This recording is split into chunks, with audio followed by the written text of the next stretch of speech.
Nah,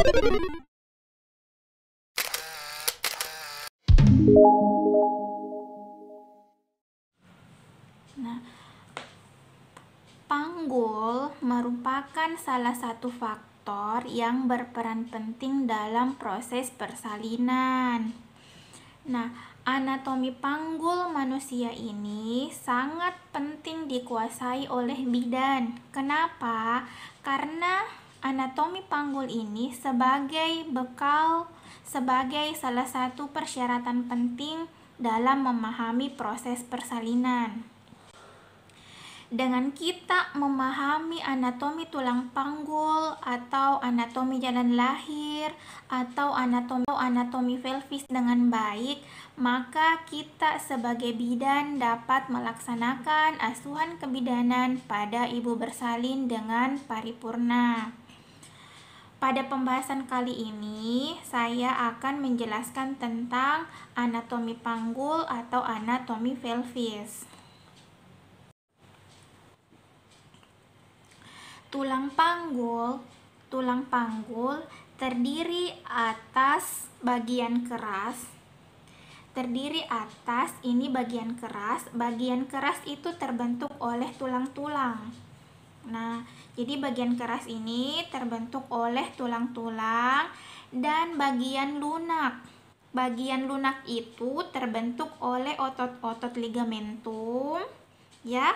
Terbentuk oleh otot-otot ligamentum yang fungsinya untuk membentuk lapisan dalam jalan lahir dan menyangga alat-alat genitalia agar tetap dalam posisi yang normal, baik itu pada saat hamil maupun pada saat masa nifas, dan berperan penting dalam proses kelahiran kala uri atau kala plasenta. Nah, jadi itu ya, panggul ada dua bagian. Bagian keras terbentuk oleh tulang-tulang dan bagian lunak terbentuk oleh otot-otot ligamentum. Panggul keras ini, pada bagian panggul keras itu dibagi menjadi dua bagian, ya. Pada bagian atas lebar, ya. Pada bagian atas lebar ini disebut dengan pelvis mayor atau panggul besar yang fungsinya untuk mendukung isi perut. Nah, sedangkan pada bagian bawah atau panggul kecil itu disebut pelvis minor, panggul kecil. Nah, dia ini merupakan wadah alat-alat kandungan untuk menentukan jalan lahir, ya. Saya ulangi, panggul keras terdiri atas dua bagian. Panggul besar, ya, pada bagian atas itu atau juga disebut dengan pelvis mayor. Kemudian panggul kecil atau pelvis minor, ya, yang menjadi wadah alat kandungan dalam menentukan jalan lahir. Baik, kita bahas satu-satu. Kita bahas dulu yang namanya panggul besar atau pelvis mayor. Panggul besar ini dibentuk 4 buah tulang, ya, dibentuk 4 buah tulang. Ini 2 buah pangkal paha atau os coxae, kiri, ya, kanan dan kiri. Terbentuk dari 2 buah tulang, ya. Ini tulang pangkal paha atau os coxae kanan dan kiri. Ini. Nah, kemudian satu tulang kelangkang atau os sacrum. Ini tulang kelangkang atau os sacrum. Nah, kemudian satu tulang tungging atau os coccygeus. Jadi kita ulang ya, tulang panggul terdiri oleh 4 buah tulang, ya. Tulang panggul besar atau pelvis mayor ini dibentuk oleh 4 buah tulang. 2 buah tulang pangkal paha atau os coxae yang ini. Jadi kalau saya pisahkan ini, saya tarik ini, saya pisahkan ini, jadi ini terbentuk dari 2 buah tulang pangkal paha atau os coxae. Kemudian 1 tulang kelangkang atau os sacrum. dalam yang ini. Nah, kemudian 1 os koksigis. Nah, jadi 1, 2, 3, 4. Nah, terdiri atas 4 buah tulang. Kita bahas satu-satu. Kita bahas dulu tulang pangkal paha, ini ada bagiannya lagi. Ya. Tulang pangkal paha, ya. Nah, tulang pangkal paha ini atau os koksae ini, ya. Ini terdiri dari 3 buah tulang yang berhubungan satu sama lain, ya. Nah, pemisahnya yang dari mana sih kita tahu di sini ada 3 buah tulang yang bersatu? Itu dilihat pada acetabulum. Nah, ini namanya acetabulum, cawan, ya, cawan untuk tempat melekatnya tulang paha atau caput femoralis, ya. Nah, jadi bagaimana sih kita tahu bahwa tulang pangkal paha ini ada 3 buah tulang? Itu kita bisa lihat dari pembatasnya dari cawan yang berbentuk seperti mangkok atau acetabulum, ya, atau tempat melekatnya tulang pangkal paha atau caput femoralis. Yang mana sih ketiga tulang tersebut? Ketiga tulang tersebut adalah yang ini. Acetabulum ke atas, ini kan acetabulum ya. Nah, acetabulum ke atas itu disebut dengan os ilium, ya, os ilium atau tulang usus. Nah, ini ya, acetabulum ke atas ini disebut dengan os ilium atau tulang usus. Nah, satu. Tulang berikutnya adalah os isium atau tulang duduk. Acetabulum ke bawah disebut dengan os isium atau tulang duduk. Nah, tulang duduk ini yang menopang badan saat kita duduk, ya. Coba kalau duduk itu dirasakan, ya. Nah, yang menyangga badan pada saat kita duduk itu disebut dengan os isium atau tulang duduk. Ini ya. Nah, kemudian acetabulum ke depan itu disebut dengan os pubis atau tulang kemaluan. Nah, kita ulangi sekali lagi ya. Tulang pangkal paha ini ada 3 buah tulang di sini. Caranya kita mengetahui yang 3 tulang tersebut itu dilihat dari namanya acetabulum. Acetabulum ke atas, ya, ini itu disebut dengan tulang usus atau os ilium, ya. Nah, acetabulum, ya, di bawahnya acetabulum itu, nah, itu namanya os isium atau tulang duduk ini. Nah, kemudian tulang berikutnya ini adalah tulang kemaluan atau os pubis. Nah, kita bahas lagi satu-satu. Tadi yang namanya tulang usus. Nah, ini kan tadi ya acetabulum ke atas. Ini di atasnya acetabulum ini, ya. Ini namanya os ilium atau tulang usus. Ya. Nah, os ilium merupakan tulang terbesar dari panggul yang membentuk bagian atas, ya, dan belakang panggul ini. Nah, pada bagian atasnya itu ada penebalan tulang yang disebut dengan crista iliaca, ya. Ini namanya crista iliaca. Ini ya, yang saya tunjuk ini namanya crista iliaca, ya, crista iliaca.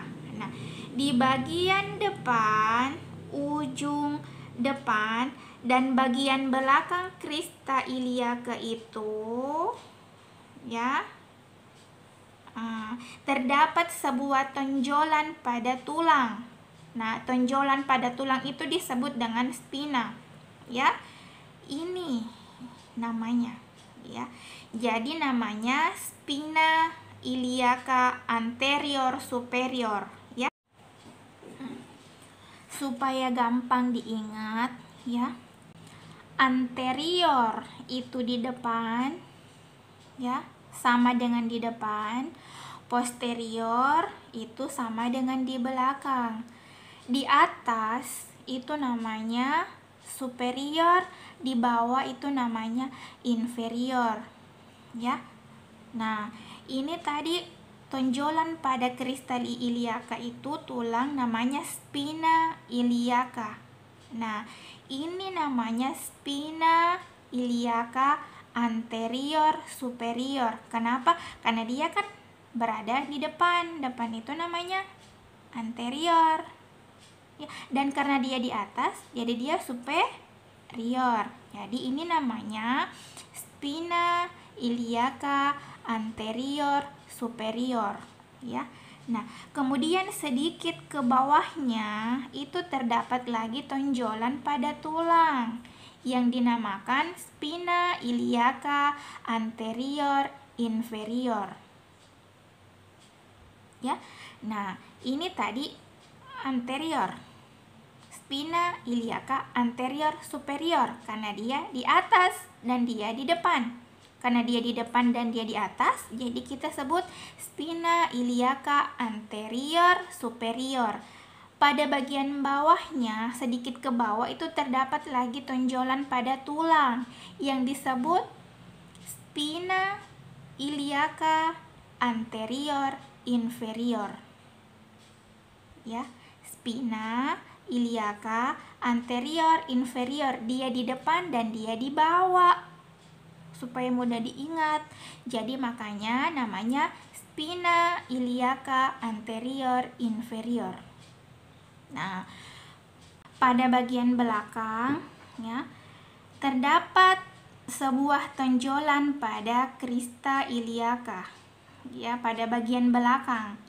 Nah, ini namanya, kita ulang apa tadi kalau di belakang? Namanya posterior. Kalau di atas namanya superior, kalau di bawah namanya inferior. Jadi ini namanya spina, tonjolan pada tulang ini namanya spina iliaca posterior superior. Pada bagian bawahnya yang ini ya. Nah, ini sedikit ke bawah dari spina iliaca posterior superior terdapat sebuah tonjolan yang namanya spina iliaca posterior inferior. Ya. Ini spina iliaca posterior inferior ini di bawahnya itu ada cekungan pada tulang. Ya, yang disebut dengan incisura ischiadica mayor. Jadi ini namanya incisura ischiadica mayor. Oke. Pada os ilium ini ya, pada os ilium ini tadi os ilium ya, terdapat sebuah lajur. Ya. Terdapat sebuah lajur ya yang disebut dengan linea innominata atau linea terminalis. Ya. Jadi ini, nah ini ya terdapat sebuah lajur. Jadi linea terminalis atau linea innominata itu ini, jangan ini ya, linea innominata kiri dan kanan atau linea terminalis ini ya. Nah, ini menjadi batas antara panggul besar ya, antara panggul besar dengan panggul kecil.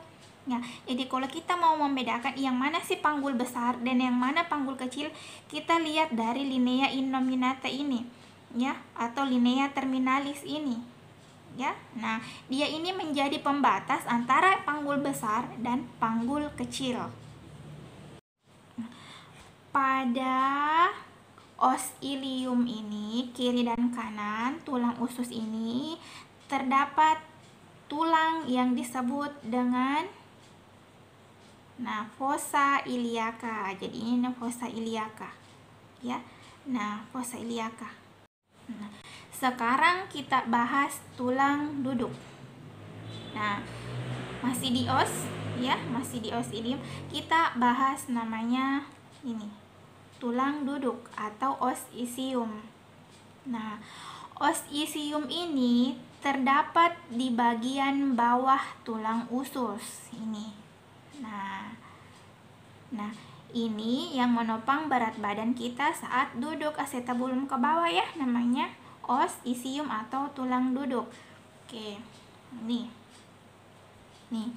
Pada bagian belakang ini ya. Nah, pada bagian belakang itu terdapat tonjolan pada tulang ya, atau biasa disebut dengan pinggiran belakang yang berduri. Ini namanya spina ischiadica ini ya. Nah, spina ischiadica ini tonjolan pada os isium ini ya, pada tulang duduk ini. Inilah yang memisahkan antara incisura ischiadica mayor dan incisura ischiadica minor. Nah, ini kan tadi dibawa dari apa tadi namanya ini? Spina iliaca posterior inferior. Itu terdapat sebuah cekungan pada tulang namanya incisura ischiadica mayor. Nah, di bawah incisura ischiadica mayor itu terdapat sebuah tonjolan pada tulang duduk atau tulang os isium itu yang disebut dengan spina ischiadica atau spina ischiadicum, sama ya. Nah, di bawahnya itu namanya incisura ischiadica minor. Incisura ischiadica mayor ya, ini spina ischiadica atau spina ischiadicum, dan ini namanya incisura ischiadica minor. Nah, ini tulang duduk ya, menopang berat badan saat kita duduk. Nah, tadi kita sudah bahas ya, ada namanya os apa? Ada os ilium, kemudian os isium. Nah, kita bahas yang di depannya tadi, acetabulum ini, tulang ketiga yang namanya tulang kemaluan atau os pubis. Ini kita bahas ini. Ya. Nah, terdapat di bagian bawah dan di depannya tulang usus ya. Nah, ini kita bahas ya. Nah, tulang ini ya. Nah, di atas, jadi ini ya, ini tadi tulang duduk. Nah, di depannya tulang duduk itu ada namanya os pubis. Nah, tulang duduk atau os isium tadi ini ya, dia dibatasi oleh namanya foramen obturatum. Foramen supaya mudah diingat, foramen itu lubang pada tulang ya, lubang pada tulang ya, lubang pada tulang ini namanya foramen obturatum. Jadi yang memisahkan antara tulang duduk dengan tulang kemaluan, os isium dengan os pubis itu adalah foramen obturatorum.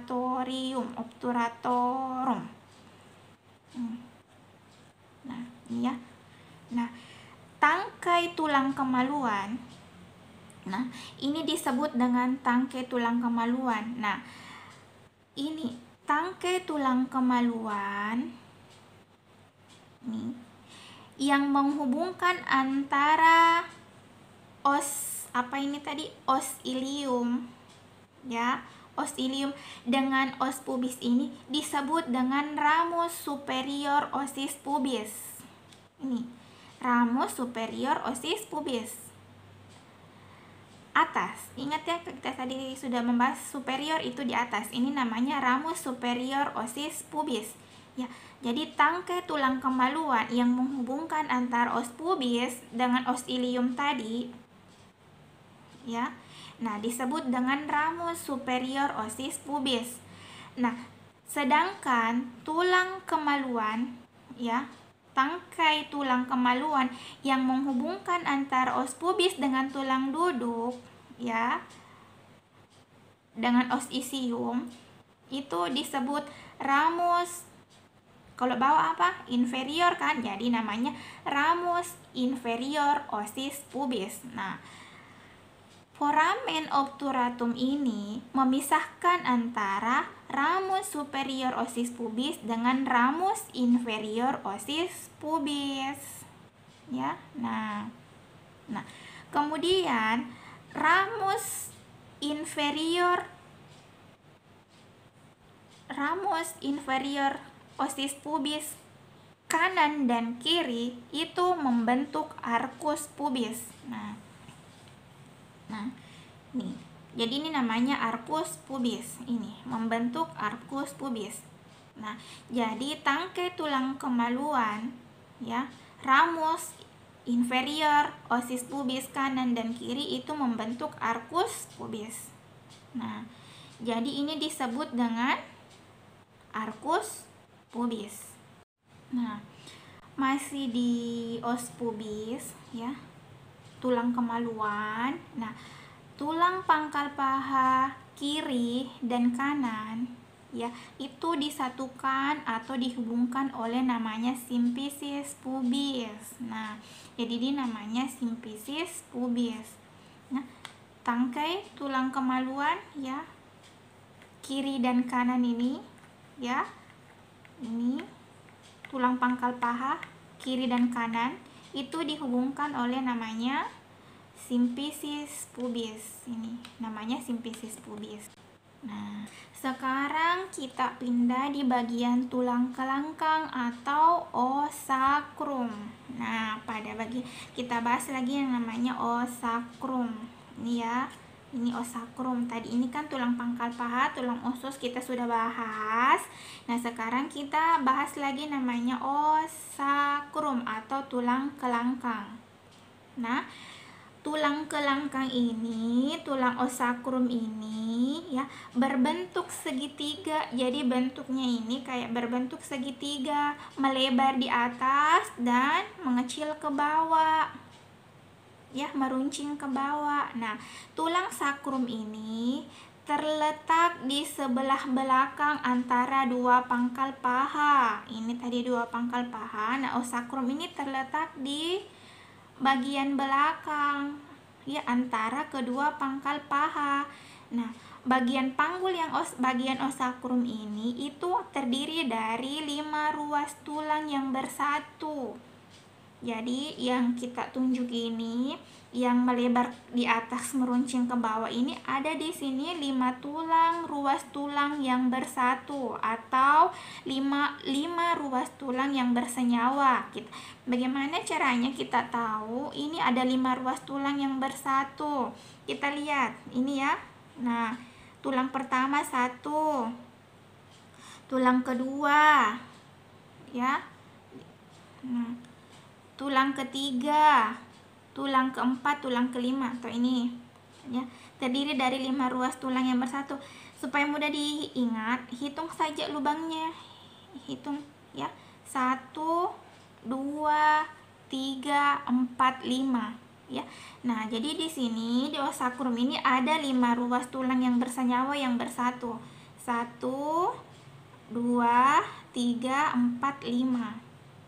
Nah, permukaannya cekung dari atas ke bawah, dari samping kiri dan samping kanan, cekung os sacrum, ya. Nih.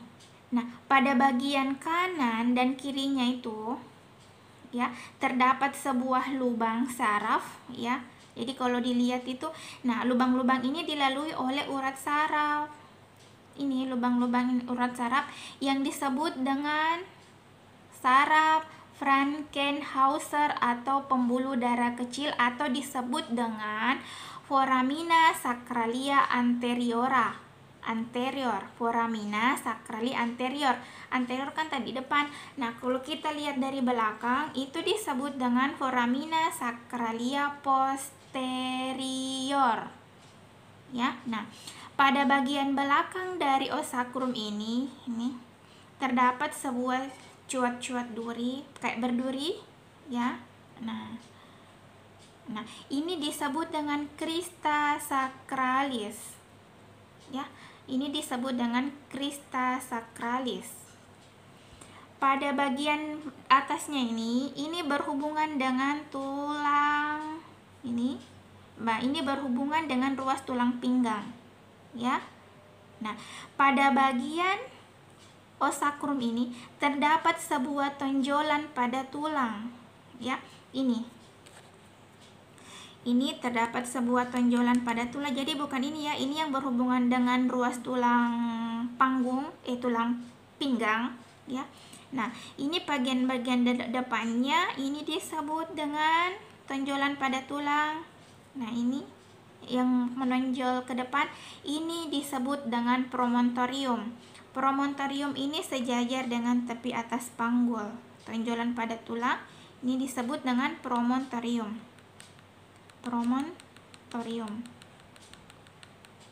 Oke. Nah, ke samping ya, tulang sakrum ini itu berhubungan dengan pangkal paha. Ya, ini tulang pangkal paha. Nah, pada osakrum ini nih, ke samping itu berhubungan dengan tulang pangkal paha yang dihubungkan dengan perantaraan artikulatio sacroiliaca. Nah, supaya mudah dihafal ya, ini kan artikulatio itu persendian. Jadi di sini ada persendian yang menghubungkan antara kedua pangkal paha ini dengan osakrum itu disebut dengan artikulatio sacroiliaca. Nah, supaya gampang diingat, ini kan sakrum, ini kan ilium, osakrum, osilium, ada sebuah perantara sacroiliaca. Jadi ini persendian namanya artikulatio sacroiliaca. Nah, pada bagian bawahnya ini terdapat juga persendian penghubung antar tulang yang menghubungkan antara osakrum dengan os coccygeus atau tulang tungging. Ini disebut dengan artikulatio sacrococcygeus, ya, supaya mudah diingat. Nah, selesai. Nah, sekarang kita bahas tulang berikutnya, tulang tungging atau tulang os coccygeus ini, atau tulang ekor. Tulang ekor ini, tulang tungging ini, tulang os coccygeus ini terdiri dari 3-5 ruas tulang yang bersatu. Nah, pada saat persalinan inilah, pada saat proses putaran paksi dalam dari kepala bayi ini, nah ini bisa terdorong ke belakang 1-2 cm ini ya. Nah, jadi itu makanya pada saat ibu-ibu melahirkan itu sakit ya, karena ini bisa terdorong, tergeser 1-2 cm ke belakang. Tujuannya kenapa? Sudah diatur dari Tuhan ya. Allah sudah atur bahwa pada saat kepala itu akan lahir, ini akan terdorong 1-2 cm ke belakang. Tujuannya apa? Ini supaya memperluas jalan lahir ya, tulang tungging ini atau tulang os coccygeus ini. Nah, jadi sebelum saya pindah ke pelvis minor, kita ulang sedikit ya yang tadi tulang pelvis mayor atau panggul besar. Jadi panggul besar itu terdiri dari 4 buah tulang, 2 buah tulang pangkal paha atau oxoczae, 1 tulang kelangkang atau namanya osakrum, dan 1 tulang tungging atau os coccygeus.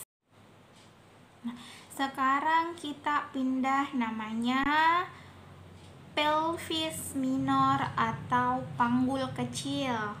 Nah, dalam ilmu kebidanan, panggul kecil ini ya, panggul kecil ini mempunyai arti penting karena merupakan tempat alat reproduksi wanita, tempatnya alat reproduksi wanita, dan inilah yang membentuk jalan lahir. Nah, ciri-ciri khas atau ciri penting dari jalan lahir ini ya, dia terdiri atas 4 bidang. Nah, jadi yang lingkaran ini, jalan lahir ini, dia ini ada 4 bidang ya. Ada pintu atas panggul.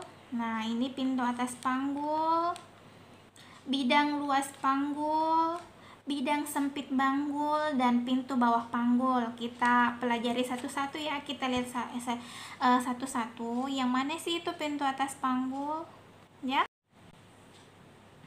Nah, pintu atas panggul itu, yang mana sih pintu atas panggul? Ya, nah ini pintu atas panggul dibentuk mulai dari promontorium, ya, promontorium, sayap sakrum kiri dan kanan, ya, sayap sakrum kiri dan kanan, artikulatio sacroiliaca kiri dan kanan, linea terminalis atau linea innominata kiri dan kanan, ya. Nah, ramus superior osis pubis kiri dan kanan, ya. Kemudian pinggir atas simfisis. Jadi itu namanya pintu atas panggul, terbentuk dari, ya, promontorium, ya. Kemudian sayap sakrum kiri dan kanan, artikulatio sacroiliaca kiri dan kanan, kemudian linea terminalis atau linea innominata kiri dan kanan, kemudian ramus superior osis pubis kiri dan kanan, dan kemudian tepi atas simfisis. Atau bisa juga kita ukur dari tepi atas simfisis, ramus superior osis pubis kiri dan kanan, linea terminalis kiri dan kanan, artikulatio sacroiliaca kiri dan kanan, sayap sakrum kiri dan kanan, kemudian promontorium. Nah, jadi itu namanya pintu atas panggul, ya. Nah, pintu atas panggul ini itu ada 3 ukuran penting, ya. Nah, pintu atas panggul ini terdiri dari 3 ukuran penting. Ada ukuran anterior, posterior atau muka belakang atau conjugata vera. Kemudian ada ukuran melintangnya. Ini ukuran melintang atau diameter transversa, dan ukuran serong, ya, atau diameter oblik. Nah, yang mana itu ukuran muka belakang atau conjugata vera? Nah, itu terbentuk dari pinggir atas simfisis ke promontorium, ya. Ini pinggir atas simfisis ke promontorium atau dari promontorium ke pinggir atas simfisis. Nah, ini namanya ukuran muka belakang atau conjugata vera. Nah, ukurannya berapa? Ini saya bicara tentang ukuran panggul normal, ya, ukuran panggul normal. Nah, ukuran dari tepi atas simfisis ke promontorium ini itu ukurannya 11 cm. Nah, ini perhatikan pulpennya. Dari tepi atas simfisis, dari sini tepi atas simfisis ke promontorium ini namanya conjugata vera atau ukuran muka belakang. Nah, ini ukurannya 11 cm. Nah, ukuran yang 11 cm ini pada wanita hidup, ya, tidak dapat diukur secara langsung, tetapi ukurannya dapat diperhitungkan, ya, melalui conjugata diagonalis, ya. Nah, ini bagaimana caranya? Nah, panjang, ya, conjugata diagonalis itu yang mana kita bisa ukur dari ini, ya, dari promontorium ke tepi bawah simfisis atau dari tepi bawah simfisis ini ke promontorium. Nah, pada saat dilakukan periksa dalam kan, itu kan kita bisa ukur dari tepi bawah simfisis ke promontorium. Nah, ini ukurannya 12,5 cm. Nah, untuk mendapatkan ukuran muka belakang dari conjugata vera dari tepi atas simfisis ke promontorium ini, ya, tinggal dikurangi. Ini kan tadi dari tepi bawah simfisis ke promontorium, ini kan ukurannya 12,5 cm. Tinggal dikurangi 1,5, ya. Nah, Oke, dapatnya 11 cm. Oke, nah sekarang kita masuk di ukuran melintang. Ukuran melintang itu jarak antara linea terminalis kiri dan kanan ini jaraknya adalah 12,5 cm. Nah, ini ukuran melintang ini jaraknya adalah ini ya. Ini ya, jaraknya antara kedua linea terminalis ini adalah jaraknya 12,5 cm. Nah, ukuran berikutnya adalah ukuran serong. Nah, yang apakah mau begini atau begini ya. Ukuran serong itu atau ukuran oblik itu dari tuberculum pubicum ke articulatio sacroiliaca. Nah, ini ukurannya 13 cm. Oke, tadi ukuran dari muka belakang, kita ulang ya. Ukuran pertama dari tepi atas simfisis ke promontorium ya, atau promontorium ke tepi atas simfisis. Nah ini ukurannya 11 cm. Ukuran muka belakang. Ukuran melintang, jarak antara kiri dan kanan, jarak antara kedua linea terminalis atau linea innominata itu 12,5 cm. Nah, kemudian ukuran serong dari tuberculum pubicum ke articulatio sacroiliaca itu ukurannya 13 cm. Nah, sekarang berikutnya kita pindah di bagian tengah panggul. Bagian tengah panggul ini itu ada dua ukuran, ada bidang luas dan ada bidang sempit panggul.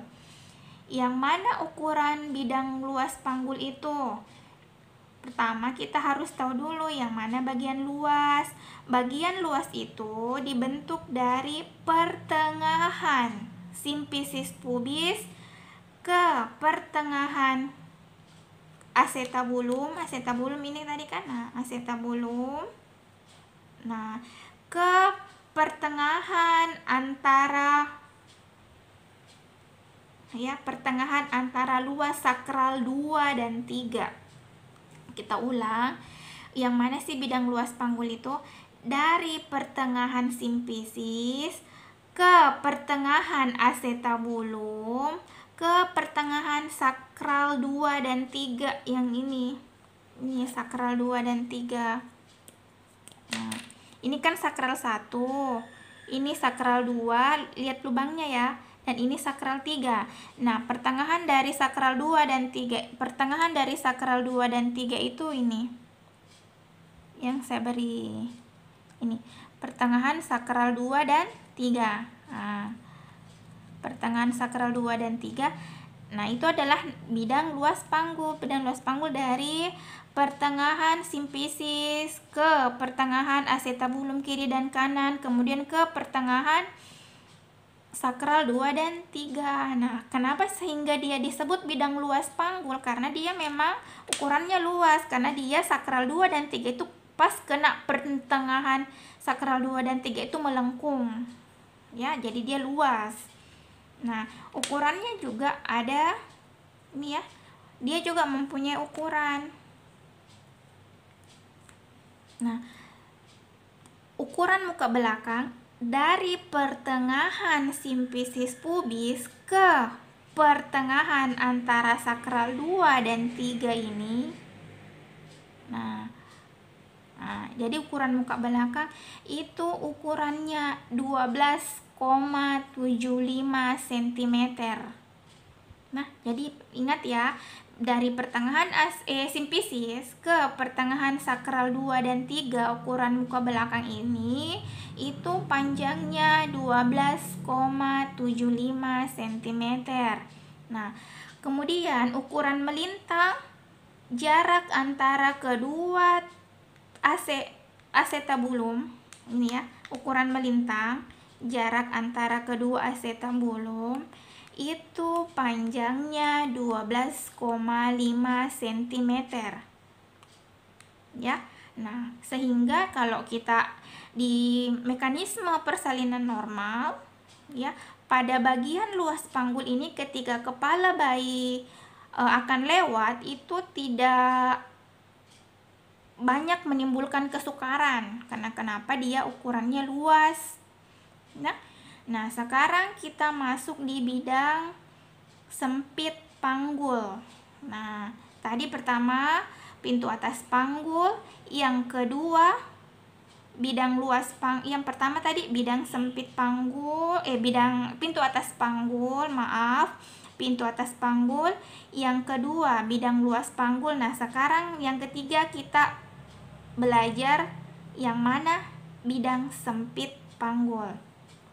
Nah, bidang sempit panggul itu terbentuk dari tepi bawah simfisis ke spina ischiadica, ya, spina ischiadica kiri dan kanan, ya, spina ischiadica kiri dan kanan, dan memotong tulang belakang os sacrum setinggi 1-2 cm di ujung sakrum, ya. Nah, ini bidang sempit panggul dari tepi bawah simfisis ke spina ischiadica ke ujung os sacrum. Nah, ini bidang sempit ya. Nah, ukurannya berapa? Kenapa dia dinamakan bidang sempit panggul? Nah, ukuran muka belakang dari tepi bawah simfisis ke ujung sakrum ini, ukuran muka belakangnya. Nah, ini ukurannya 11,5 cm, ya. Ini 11,5 cm.